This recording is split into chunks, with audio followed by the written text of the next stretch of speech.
The boy had always been the kind of kid people barely noticed. He was quiet, polite, and never caused trouble. Most people at the community center knew him only as the boy who helped clean up after events or carried boxes when someone needed an extra hand. He didn't complain, didn't argue, and didn't ask for anything in return. To many, he was simply part of the background, like a chair or a broom leaning against the wall. No one stopped long enough to wonder who he really was or what he dreamed about. He grew up in a small apartment with his mother and younger sister. Money was tight, and things were never easy, but he didn't let it show. He knew his mother worked long hours, and he tried his best to help by taking small jobs here and there. The community center happened to be one of those places that gave him tasks that paid just enough to support the family a little. He swept floors, carried equipment, rearranged chairs, and handled whatever small tasks were given to him. He didn't mind the work. It kept him busy, and it gave him access to something he secretly loved more than anything: music. Behind the storage room door, tucked away in a corner where no one cared to look, stood an old piano. The wood was cracked, some keys were chipped, and the bench squeaked every time someone sat down. But to the boy, it was perfect. That piano was the only thing that made him feel like he had his own world, one where money, stress, and problems faded away. Every chance he got, he slipped into the storage room. He never made noise that could alert anyone. He played soft, gentle notes that floated just enough for him to hear them. He didn't read sheet music. He didn't know the names of most chords. But he listened. He listened to songs on old videos and recordings he found online, replaying them over and over until his hands learned the patterns. His fingers were steady, patient, and full of emotion. Every time he played, he felt like he could breathe. It was the one place where he didn't feel invisible dot at the community center. A local music group practiced almost every evening. They were preparing for a performance, and everyone took it very seriously, especially the director. The director was known for his strict nature. He didn't like mistakes. He didn't like excuses. And he especially didn't like people wasting his time. The group respected him, but they also feared disappointing him. Whenever the group practiced, the boy worked quietly in the background, carrying cables or adjusting chairs. He never drew attention to himself, and the group members rarely looked in his direction. Sometimes he heard them talking about their performances, their dreams, and their plans. He listened without meaning to, wishing he could someday be brave. Enough to share his own dreams, too. Most evenings, when the group took a break, he wandered near the hallway that led to the stage. He liked standing there, just listening to the echo of the instruments. It was almost like being a part of something bigger. Even if no one knew he was there. One evening, the group was struggling with a piece during practice. Someone kept missing, apart, and the director grew more frustrated with each mistake. His voice echoed through the hall as he explained the rhythm again and again. The group tried to follow, but the tension in the room made everything worse. The director finally called for a 15-minute break. Rubbing his forehead with a sigh, the boy had been sweeping near the entrance of the hall. When the group stepped away, he hummed the melody softly to himself, just enough to help him understand it. He didn't realize anyone else could hear him. It was a habit he had developed, something he did unconsciously whenever he heard a piece he liked. The director, on his way out of the hall, paused. He turned his head slightly, listening. There was something familiar about the tune being hummed. It was the same section his students had been missing for the past hour. He followed the sound, expecting to find someone from his group practicing. Instead, he found the boy standing near a mop bucket, humming softly while he arranged stacked chairs. For a moment, the director said nothing. He simply watched. He wasn't sure if the boy knew how accurate he sounded, or if it was just a coincidence. Before he could speak, Someone from the group called his name, and the director walked away, pushing the thought aside. But the moment stuck with him anyway.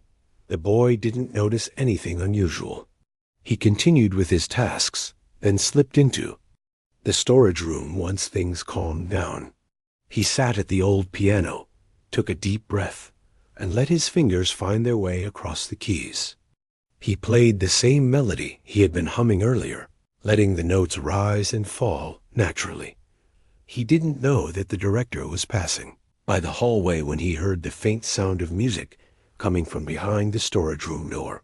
It was soft, but even the softness carried emotion and precision. The director stopped in front of the door, listening again. The piece was unmistakable. The boy wasn't just playing random notes. He was playing the difficult section the group had struggled with. The director reached for the doorknob, but he didn't open it. Instead, he stood there for a few seconds before stepping away.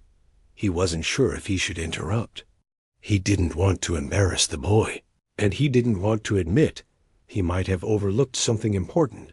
The next morning, the boy arrived early as usual. He set up chairs for a meeting and arranged the tables for an afternoon event. He worked quietly, lost in his thoughts. Every now and then, he smiled to himself, remembering the feeling he got from playing last night. He didn't know someone had listened. Later that day, the group arrived for their full rehearsal. The director seemed more tense than usual. He paced back and forth before they began. The boy watched from the side, not expecting anything out of the ordinary. But after the group finished their warm-up, the director glanced in the boy's direction. The boy didn't think anything of it.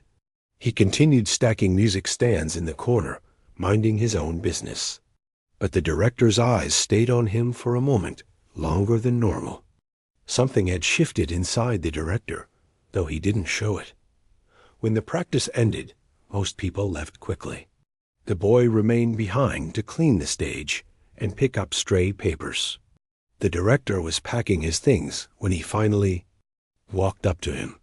"You were humming yesterday," the director said. The boy froze for a moment. "Sorry," he replied quietly. "I didn't mean to be loud." The director shook his head. "That's not the issue. You knew the rhythm. You hummed it correctly." The boy looked down at the floor. "I just heard it a lot," he said. "I didn't think much of it." The director stared at him, studying his expression. Then he asked, "Do you play?" The boy hesitated. He looked toward the storage room door, then back at the director. "A little," he finally admitted. "How little?" The director asked, crossing his arms, not in anger, but in curiosity. "I just practice sometimes," the boy said softly, "on the old piano, only when no one is around." The director nodded slowly. He wasn't sure what he expected to hear, but he definitely felt something he hadn't felt in a long time, a spark of curiosity, maybe even hope. "Show me," the director said. The boy blinked. "Show you?" "Yes. Play something," the director said with a tone that was neither harsh nor soft. It was more like a challenge. The boy felt a knot form in his stomach. He looked toward the storage room, then back at the director. This wasn't like playing alone. This wasn't like practicing where no one could hear him. This was different. This was scary, but the director was waiting, and even though the boy felt small, nervous, and unsure of himself, he nodded. He walked slowly toward the storage room, hoping he wouldn't make a fool of himself. The director followed, stopping just inside the doorway as the boy sat down at the old piano. The boy placed his fingers on the keys, his hands trembling slightly. He took a quiet breath. This moment would change everything. The boy sat in front of the old piano, feeling the weight of the moment settle into his stomach. His hands hovered above the keys, but they refused to move. He could feel the director's presence behind him, quiet but intense. It wasn't the kind of attention he was used to. Normally, people barely looked at him. Now someone important was waiting for him to play, and the pressure made his heart race. He lowered his hands and rubbed them against his pants, trying to stop the trembling. The room felt warmer than usual. His throat felt dry. He kept telling himself that he didn't have to impress anyone. He just needed to play the way he always did when he was alone. But this wasn't the same. This time, someone was watching. Someone who had standards, someone who didn't tolerate mistakes. The director didn't rush him. He stood still, arms crossed, his expression unreadable. He wasn't angry. He wasn't impatient. But he was clearly waiting, and waiting alone was enough to make the boy even more nervous. Finally, the boy took a breath, placed his fingers gently on the chipped keys, and let himself sink into the memory of the songs he loved. He wasn't sure which piece he should start with, so he picked the one he felt closest to, a simple but soulful melody he had taught himself little by little. The first few seconds were shaky. One note came out softer than he wanted, and he flinched, but as he continued, his hands began to move the way they always did when he felt safe and alone. His breathing steadied, his heart slowed down, and the music started to flow. The boy forgot about the director standing behind him. He forgot about the mop bucket, the storage shelves, and the broken bench. He forgot about the fear of being judged. All he felt were the keys under his fingers and the comfort that came from creating something beautiful.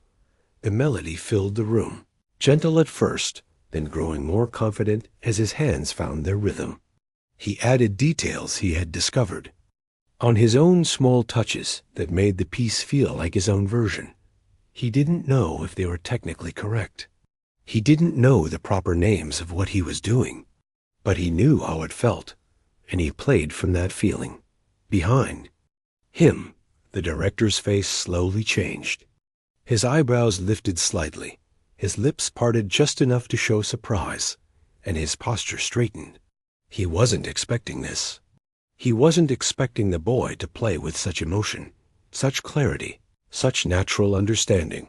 The director had taught students for years. He had seen talented kids, hard-working kids, and kids who didn't care enough. But he had rarely seen raw talent that came from nowhere, talent that hadn't been shaped by lessons, guidance, or structure. The boy played as if music lived inside him. When he reached the final note, he lifted his hands slowly, almost scared to break the moment. He didn't dare turn around. He didn't know what the director thought. Had he embarrassed himself? Was the playing too simple? Too raw? Too imperfect? The room stayed silent for a few seconds. Then the director spoke. "Play another." The boy blinked. He hadn't expected that. "Another one?" he asked quietly. "Yes," the director said. "Something else, you know." The boy nodded, trying not to look too nervous. He picked a different piece, something a bit faster, something he usually played to cheer himself up after a long day. His fingers moved with more confidence this time.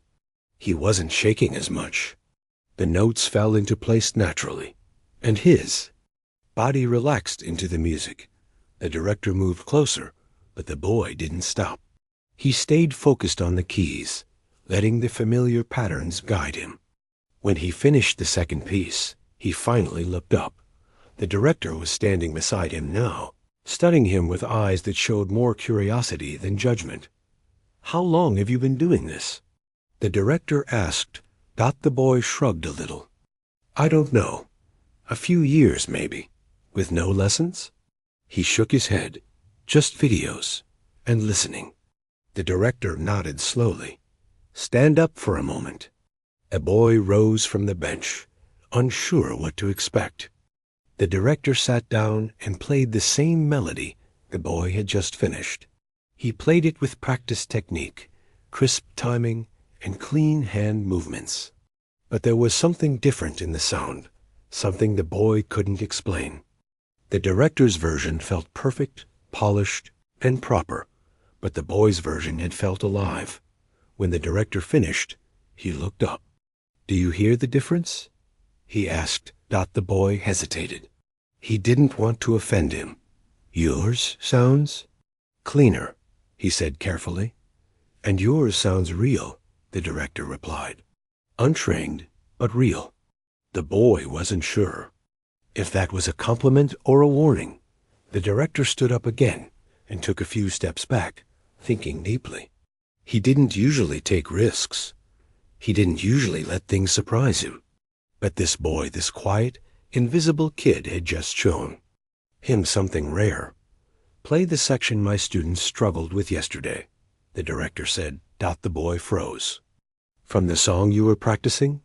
Yes, the director replied. The part you hummed correctly. The boy sat down again. His hands hovered over the keys. He had replayed that section in his mind many times, but he had never tried playing it fully. He had only practiced pieces that felt familiar and emotional. But this one was different. It was complex and demanding. Still, he tried. He started slowly, remembering the rhythm he had absorbed from listening repeatedly. His fingers stumbled on the third bar, and he frowned. He tried again, this time smoother. The director watched him with intense focus. You're playing it by ear, the director said after a moment. The boy nodded. I don't know how to read music. That's not the issue, the director replied. Most people can't play something this difficult just by listening. You don't know how unusual this is. The boy didn't respond. He didn't know what to say. He didn't know if he should feel proud or scared. The director took a deep breath, as if trying to decide something important. Come to the main hall, he said. The boy looked confused. Right now? Yes, the director said. Right now. They walked from the storage room into the large hall where the group usually practiced. The room was empty, quiet, and echoing. Sunlight streamed through the tall windows, lighting up the dust in the air. The boy felt small in that huge space. The director pointed at the grand piano on the stage. Play on that one. The boy froze. He had seen the grand piano many times, but he had never touched it. It wasn't for people like him. It was for performers, students, and musicians, not for a boy who moved chairs and swept floors. I don't think I'm allowed, the boy started. You are now, the director said. Go ahead. The boy walked toward the piano slowly, his heart pounding again. The instrument looked massive, polished, and perfect. He felt like even breathing too close to it might cause trouble. He sat down on the bench carefully. Play the same piece you started earlier, the director said. The boy placed his hands on the smooth, cool keys. The piano felt different from the one in storage. The keys responded quicker. The sound was richer, and even the seat felt more comfortable. He started to play. The sound filled the entire hall instantly, bouncing off the high walls and wooden floors. He had never heard himself like this. The music felt bigger than him, like it was spreading through every corner of the room. The director stood with his hands behind his back, watching. His eyes softened. He wasn't thinking about training anymore. He wasn't thinking about rules or structure. He was listening, really listening. The boy finished the piece, and the hall returned to silence. The director took a slow breath. You shouldn't be cleaning floors, he said quietly. You should be learning. The boy looked down. I don't have money for lessons. That's not what I meant, the director replied. I meant you have something rare. Something that shouldn't be ignored. The boy didn't know how to react. He wasn't used to praise. He wasn't used to being seen at all. The director's voice softened in a way the boy had never heard before. I want to test something, he said. Tomorrow, when the group comes in, I want you to be here. I want to see how you play with them. The boy's eyes widened. Play with them? Yes, the director said. You heard the music well enough to match it. Now I want to see if you can keep up in real time. Don't worry about perfection. Just come. The boy nodded slowly. Okay. As he got up from the piano, he felt something shift inside him. For the first time, someone believed he could be more than what people assumed. For the first time, he felt seen but he also felt afraid. The group wasn't friendly. They didn't know him. They might not like the idea of a boy who cleaned the floors joining their practice. Still, he couldn't back out now. Something had started a small crack in the life. He thought he was stuck in doubt as he left the hall. He glanced back at the grand piano. He didn't know what tomorrow would bring, but he knew one thing for sure. Tomorrow, everything could change. Again, the next morning felt different for the boy from the moment he opened his eyes.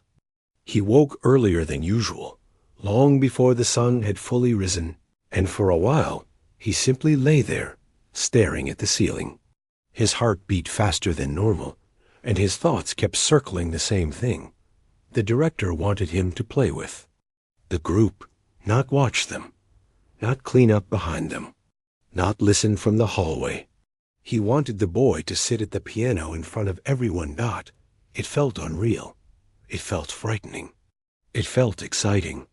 All at the same time, his mother noticed him moving around the apartment more quietly than usual. She asked if he was feeling sick, but he shook his head and said he was fine. He didn't want to explain. He didn't want to say anything until he knew what would happen.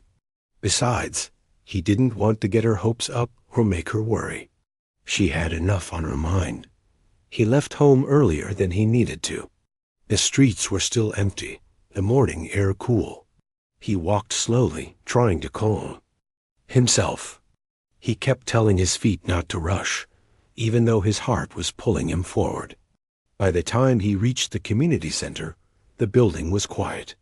Only a few staff members were inside. He went straight to his usual tasks to keep himself busy.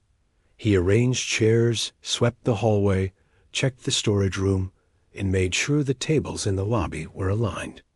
But everything felt different. His hands kept shaking, and every time he tried to focus on cleaning, he thought about the group arriving and the moment he would have to sit down in front of them. When the director arrived, he didn't say much. At first, he just gave a small nod as he passed by, the kind of nod that meant, "I haven't forgotten." The boy nodded back and tried not to look nervous. As time passed, the building grew livelier. One by one, the group members started arriving. Voices echoed through the halls: laughter, frustration, greetings, complaints about the weather or school or work. The boy felt smaller with every new voice. He kept to the corner of the room, hoping no one would question why he was standing there instead of working. He kept telling himself he could still leave. He could walk out, pretend he forgot, or pretend he had too much work to do. No one would blame him. No one expected anything from him anyway. But then he remembered the director's voice. "You heard the music well enough to match it. Now I want to see if you can keep up in real time." He couldn't walk away. Finally, the director clapped his hands to get everyone's attention. "Let's begin," he said. "But before we start, we have something different today." The room quieted. The boy looked at the floor, wishing he could make himself invisible. "I want all of you to stay open-minded," the director continued. "We're going to try something unusual." The group members exchanged confused looks. A few even turned slightly toward the boy, as if sensing he was part of whatever unusual thing the director meant. The director pointed toward the piano. "You," he said, "come here." The boy felt his pulse spike. He walked slowly toward the front of the room, feeling every pair of eyes tracking him. Some people looked confused. Others looked amused. A few looked annoyed, as if they believed the director was wasting their time. When he reached the piano, he kept his gaze low. He could hear light whispers spreading through the room. "Isn't that the kid who mops the floors? What's he doing up there? Is he lost?" The boy tried to block out the whispers, The director stepped closer to the group. "He'll be playing with us today," he announced. The room reacted exactly how the boy feared. Shocked looks, raised eyebrows, a few snorts of disbelief. One person even let out a short laugh before catching themselves. The boy felt heat rush to his face. He wished he could sink into the floor. "He'll start with the section we've been struggling with," the director continued firmly, "and you will follow him." The whispers died almost immediately. Faces shifted from amusement to confusion, then to curiosity. The director walked over to the piano and gave the boy a small nod, the kind that said, "You're ready. Trust yourself." The boy took a deep breath and placed his hands on the keys. His fingers shook again, just like yesterday. But he reminded himself of something important. The director wouldn't have brought him here to embarrass him. There had to be a reason. The room stayed silent as he started to play. At first, the notes felt tiny in the big hall. His hands were nervous, his movements stiff. He could feel the eyes watching him, the judgment hanging in the air. But then something familiar washed over him, the same feeling he had whenever he played alone. That safe space, that world where music came alive. His hands steadied. The melody grew louder, fuller. He moved through the difficult section with confidence he didn't know he had. The rhythm matched the director's instructions from yesterday's practice. It flowed naturally. People in the group exchanged surprised looks. Someone's mouth dropped open slightly. Someone else straightened in their seat. Even from the corner of his eye, the boy could see reactions changing. The director raised his hand and signaled for the group to join in. Slowly, cautiously, they played along with him. At first, they were uncertain. Their notes came in softly, almost hesitant. But as they realized he wasn't messing up, he wasn't stumbling or slowing down, their confidence grew. Their sound strengthened. They filled in the harmonies, followed his lead, and built something bigger together. The boy didn't look up. He didn't need to. He could feel it. The room was no longer filled with doubt. The music was becoming the only thing that mattered. When the section ended, the boy lifted his hands and let them rest on his lap. The hall stayed quiet for a moment. The group was processing what they had just heard. Then someone whispered, "No way." Another voice chimed in softly, "How did he do that?" The director smiled, just barely, but enough for the boy to notice. "Now," the director said, "let's try from the top. All together." The boy's heart jumped. He didn't expect to play again so soon. He wasn't sure he could keep up with the entire piece. He opened his mouth to speak, but the director gave him a reassuring nod. "Follow the rhythm. Listen. You'll be fine." The boy nodded back. They started again. This time, the boy wasn't just playing alone. He was part of something larger. The instruments surrounded him, strings, percussion, and wind instruments, layering on top of the piano. It was overwhelming, but beautiful. He focused on the sound, on the energy of the room, on the way everyone worked together. He made a small mistake in the middle of the piece, hitting one wrong note. His stomach twisted immediately. But instead of stopping, he kept going. He corrected himself, listened harder, and followed the group's timing. Surprisingly, no one reacted. No one laughed. No one rolled their eyes, because in that moment, everyone was locked into the music. When they finished, the room was different. The tension was gone. The disbelief had turned into respect, or something close to it. The director walked forward. "Good," he said. Again. They ran the piece several more times. With each repetition, the boy grew more comfortable. He started to understand how the group moved as one. He began sensing when someone was about to rush or slow down. He even added small details to his playing, subtle touches that made the music feel more expressive. Some members of the group began glancing at him with curiosity, rather than annoyance. One of them gave him a small nod after they finished a run-through, the kind of nod people give when they're impressed, but don't want to show it too openly. The boy felt a lightness in his chest. He wasn't just the kid who cleaned the building. Not in this moment. Not in this room. After the practice ended, the group packed up their things. Some left quickly. Others lingered, talking quietly. The boy stood near the piano, not sure what he was supposed to do next. One member of the group walked up to him. "You're pretty good," they said awkwardly. The boy didn't know how to respond. "Thanks," he said softly. Another member approached. "Did you really learn that by yourself?" He nodded. "That's crazy," they said, shaking their head with a smile. The director, who had been organizing his notes, turned to the boy. "Come tomorrow," he said. "We're not." "Done." The boy nodded again. "Okay." As the hall emptied, the boy stayed behind for a moment. He looked at the piano, feeling something warm inside him. It wasn't pride exactly. It was something gentler, something he had rarely allowed himself to feel. Hope.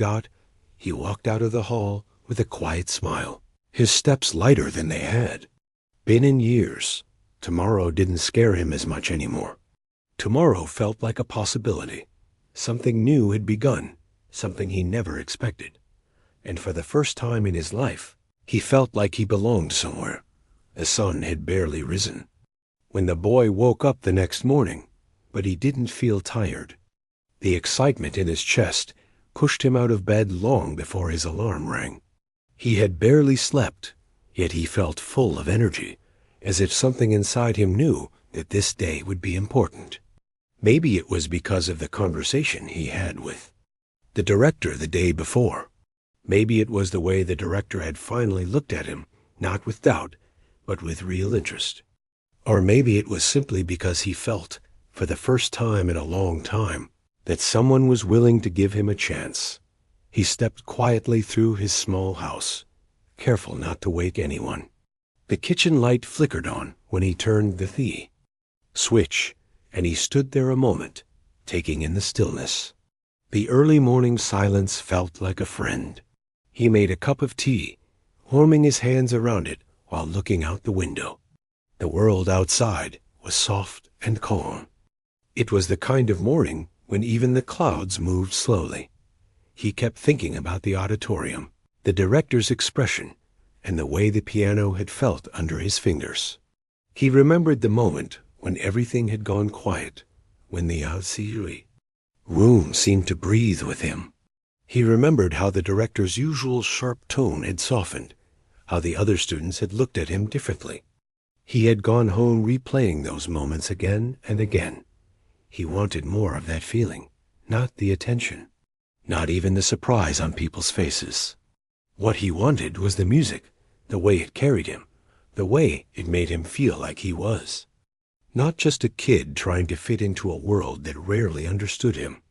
He wanted to hold on to that sensation, to learn how to bring it out again and again. When he finished his tea, he washed the mug and placed it quietly in the rack. He gathered his things and made sure everything was ready for school. His bag felt heavier than usual, but not because of the books. It felt heavy with expectation. Today, the director wanted to see him play again. Not in front of the whole class. Just the two of them. At least. That's what the director had said the day before. Still, he couldn't help wondering if something else would happen. Maybe the director wanted to test him in a new way. Maybe he wanted to make sure the performance yesterday wasn't luck. Maybe he wanted to challenge him more. The boy didn't mind. In fact, he was ready. He left the house early and walked to school with long, quick steps. His breath came out in small clouds in the cool morning air, and each step felt like a silent promise he was making to himself. When he reached the school grounds, they were nearly empty. A few staff members were walking inside, and the lights in some classrooms glowed faintly. He took his time walking down the hallway, feeling a strange mix of nervousness and excitement. He wanted to play. He wanted to show the director what music meant to him. He wanted to prove that what happened yesterday wasn't a mistake. When he reached the music room, the door was slightly open. He stepped inside quietly and found the director standing by the window with his arms crossed. The director turned when he heard the boy come in. "You're early," the director said, raising an eyebrow. The boy nodded. "I couldn't wait." Something like a brief smile crossed the director's face, but it disappeared almost as quickly as it appeared. "Good.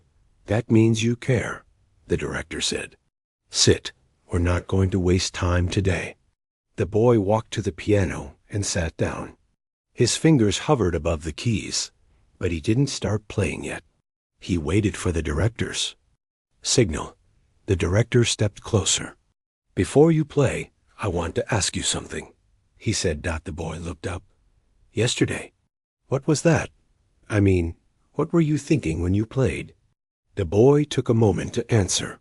He wondered if the director wanted a technical explanation or something else entirely. After a moment, he spoke honestly.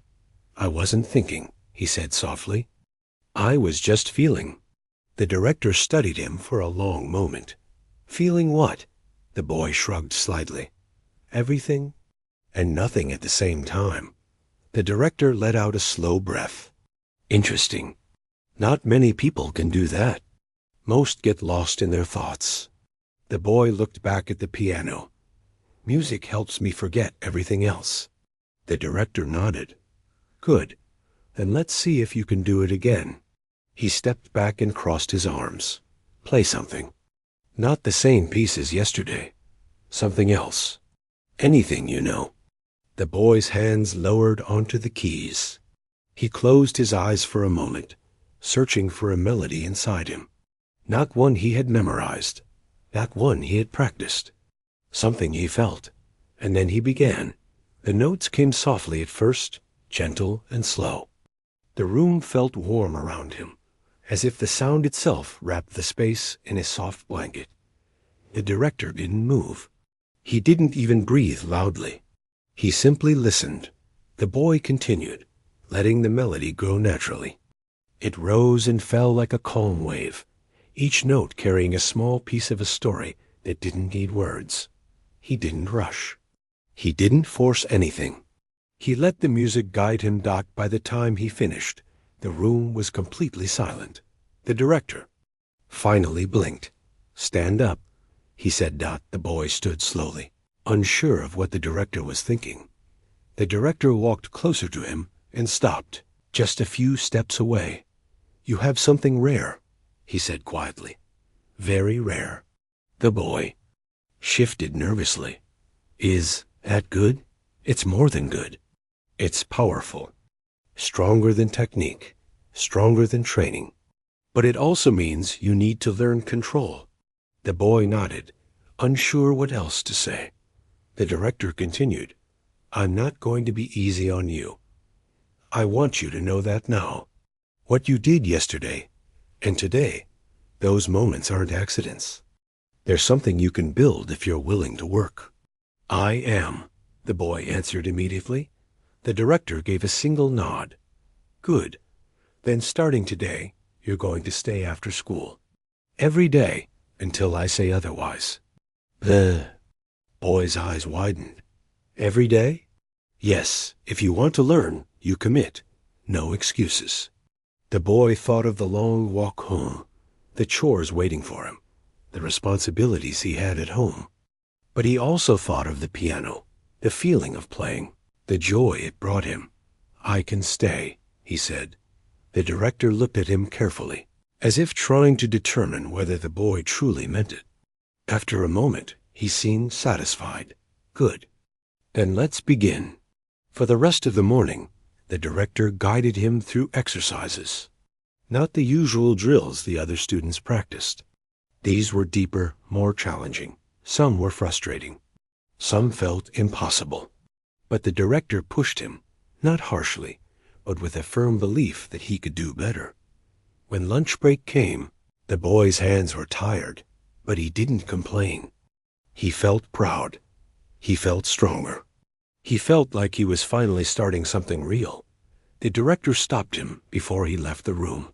"One more thing," the director said. "Don't tell the others about this yet.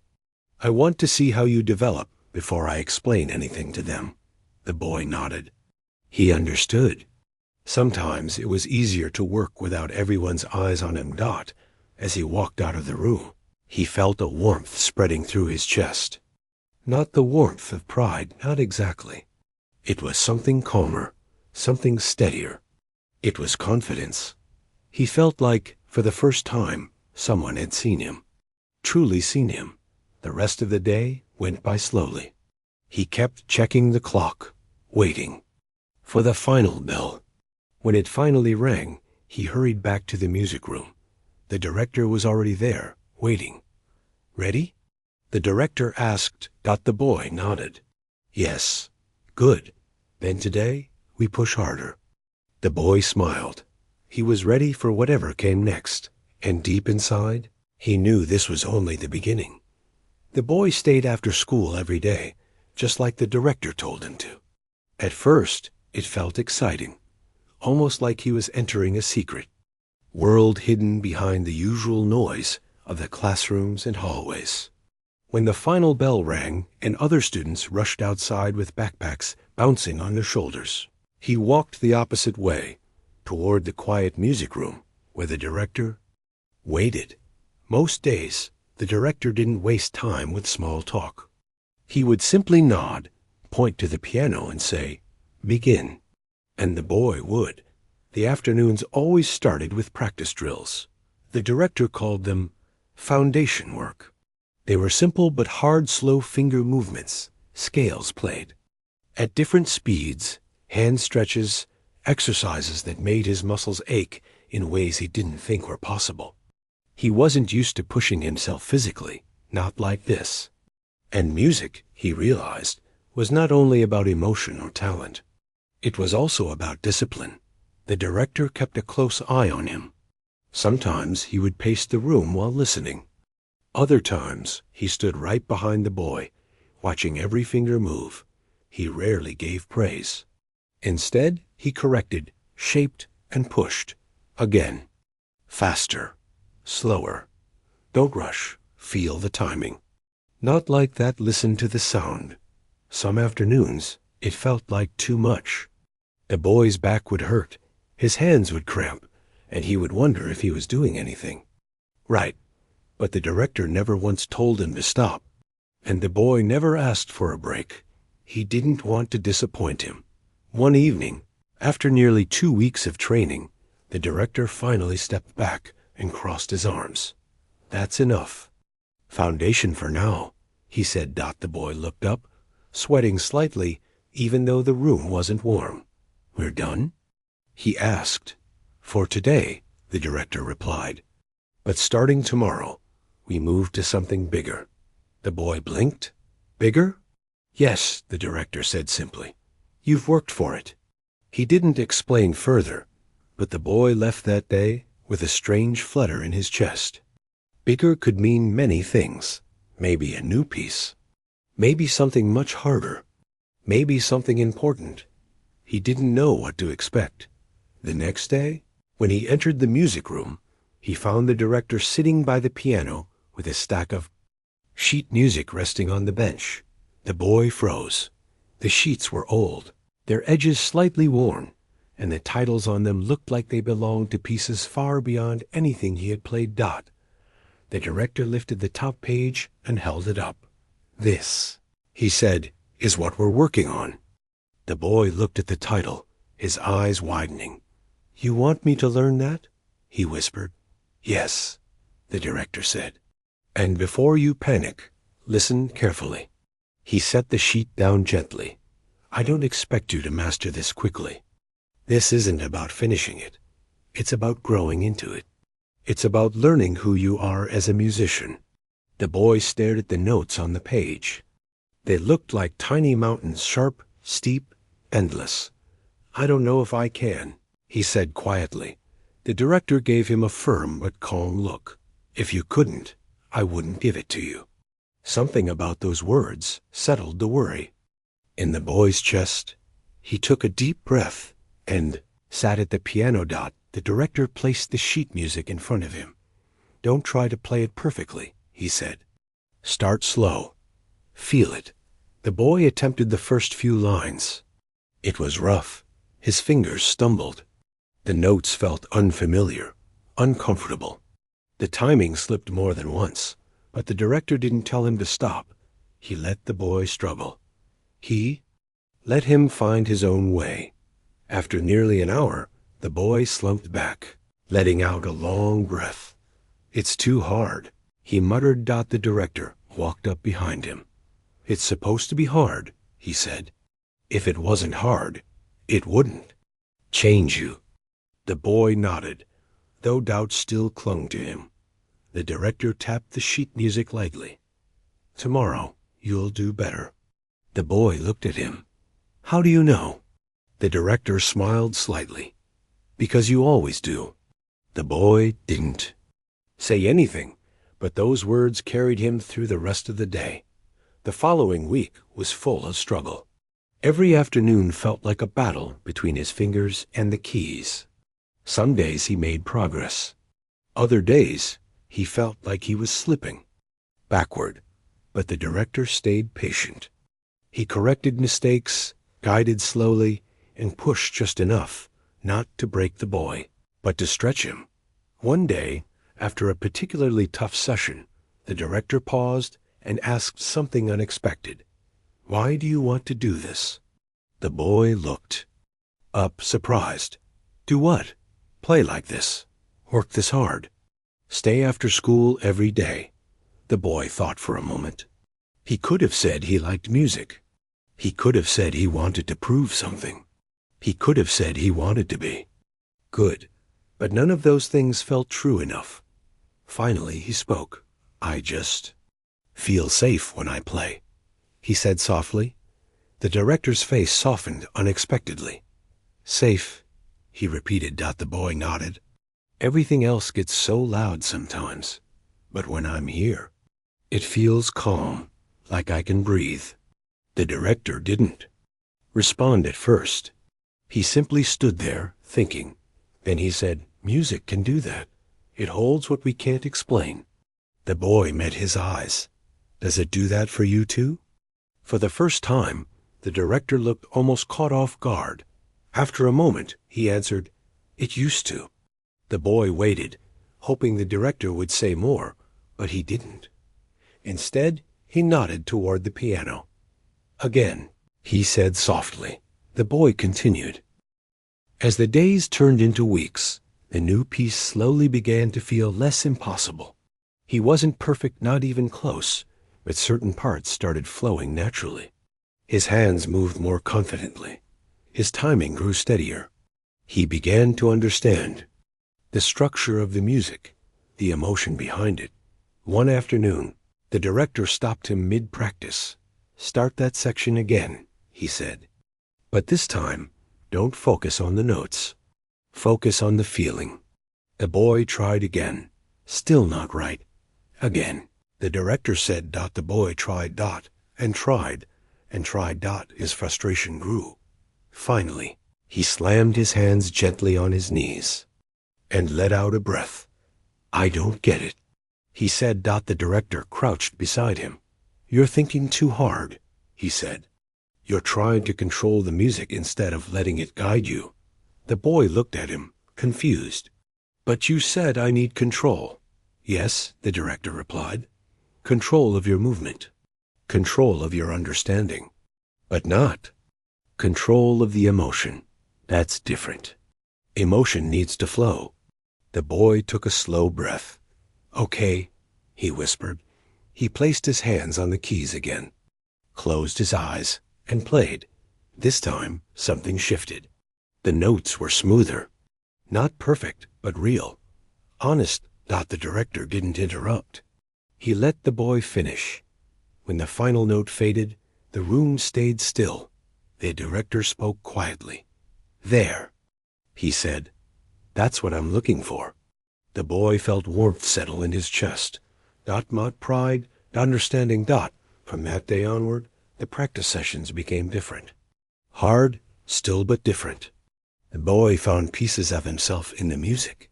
He learned that the piano wasn't just an instrument. It was a voice, a way to say things he didn't know how to say out loud. And the director began to see just how deep the boy's connection to music ran. One afternoon, as the boy finished packing his bag, the director spoke in a tone the boy had never heard from him before. "I've decided something," the director said. The boy looked up, unsure what was coming. "You're going to perform," the director continued. The boy froze. "Perform?" "Yes," the director said firmly. "Not in class, not here. At the winter showcase." The boy's breath caught. "But that's in front of everyone." "Yes, I'm not ready. You will be." The boy shook his head. "I can't. You can," the director interrupted. "And you will." The boy felt panic rise inside him. "I'll mess up," he whispered. The director stepped closer. "If you mess up, you mess up," he said. "But you will stand on that stage, and you will play. Because you're not the same boy who walked into this room weeks ago. You've changed, and it's time other people see that." The boy swallowed hard. "Why does it have to be me?" "He whispered." The director looked at him with a steady, unwavering gaze. "Because," he said softly, "your music deserves to be heard." The boy didn't know how to respond, but deep inside, beneath the fear, something glowed. Possibility, hope, and a quiet, growing belief. He wasn't just playing anymore. He was becoming.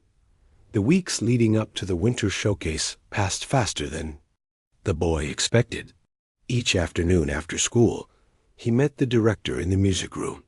The walls of that room had come to feel familiar, almost comforting, like a place that understood him when nothing else did. Every day, he practiced the piece the director chose for him.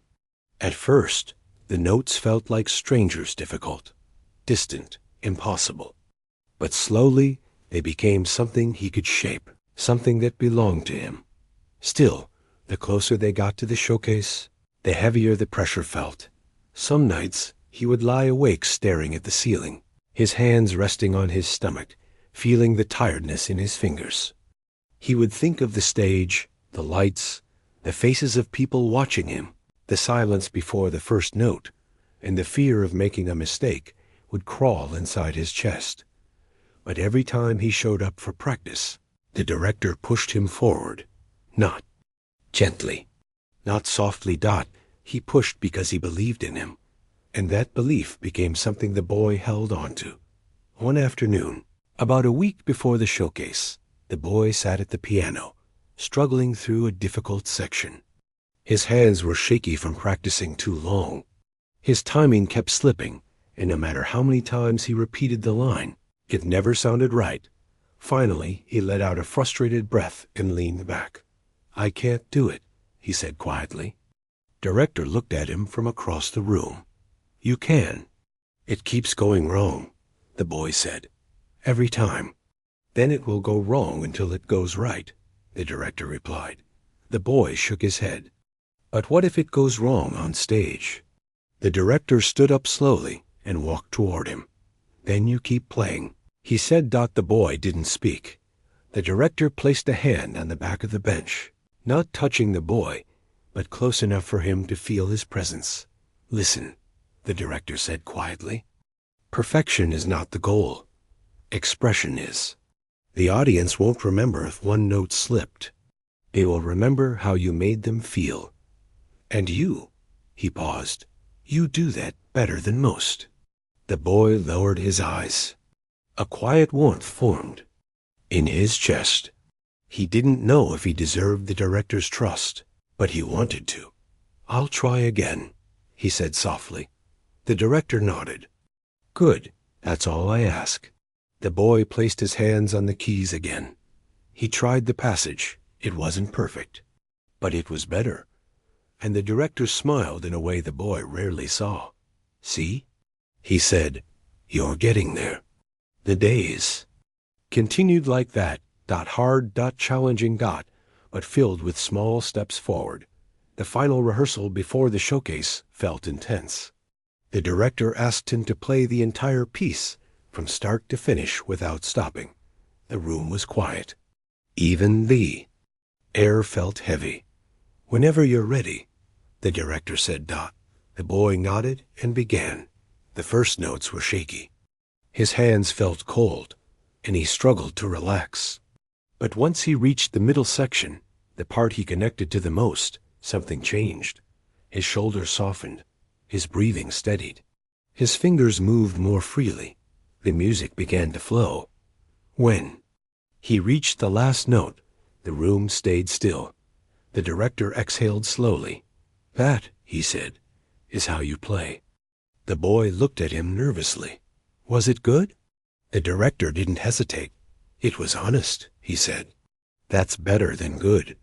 And for the first time, the boy let himself believe that maybe, just maybe, he was ready. The day of the showcase arrived much colder than he expected.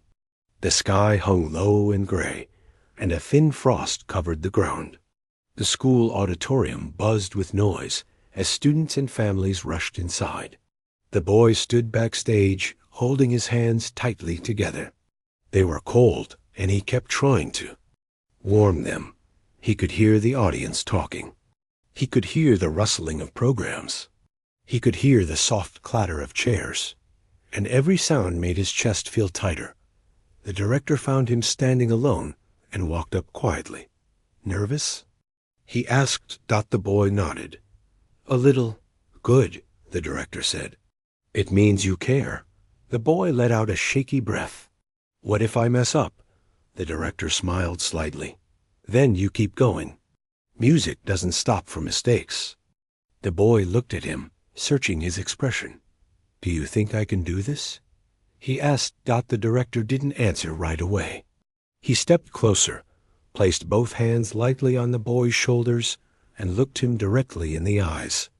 "Wouldn't put you on that stage if I thought you weren't ready," he said. "You belong out there." The boy swallowed, nodding slowly. "Take a deep breath," the director said. The boy inhaled. "Now another," the director said. The boy exhaled. "Good," the director said. "Now go. Show them who you are." The boy walked toward the side of the stage. His heart pounded loudly in his ears. His hands tingled. He felt small under the bright lights and the quiet anticipation of the crowd. An announcer introduced him. His name echoed softly across the room. The boy stepped out. The lights were warm on his face. The audience was a blur of shapes and shadows. He walked to the piano, sat on the bench, and placed his hands on the keys. His breathing was uneven. His hands trembled. For a moment, he felt like running backstage and hiding. But then he remembered something. The director's voice. Emotion needs to flow. His own reason. Music feels safe. The moment when he first played in an empty auditorium weeks ago and surprised everyone, he took a deep breath and began to play. The first notes were soft. Not perfect, not strong, but honest. Slowly, the music grew. His hands warmed. His fingers loosened. The fear that had filled his chest began to melt with each passing measure. He felt the room grow quiet. He felt the audience listening. He felt himself falling into the melody, letting it carry him the way it always had. When he reached the middle section, the part he had struggled with, the notes flowed more easily than ever before. His emotions guided his hands. The stage, the crowd, the lights, they all faded away. It was just him and the piano. And for the first time, he didn't feel small. He felt seen. When the final note drifted into silence, the boy let his hands rest on the keys. He stayed still, unsure if he should look up. Then the audience erupted. Clapping. Loud, warm. The boy looked up slowly, eyes wide. People were standing. He didn't know what to do. He had never seen so many people respond to him that way. His hands shook not from fear, but from something else. Joy, relief, a kind of disbelief. The director stood at the side of the stage, watching with an expression the boy had never seen before. Not stern, not doubtful. Proud. The boy walked off stage, still stunned. The director met him just behind the curtain. "You did it," the director said softly. The boy shook his head, breathless. "I messed up once. I felt it. In the middle." The director gave a soft laugh. "And no one noticed?" "Not even me." The boy's eyes widened. "Really?" "Really," the director said.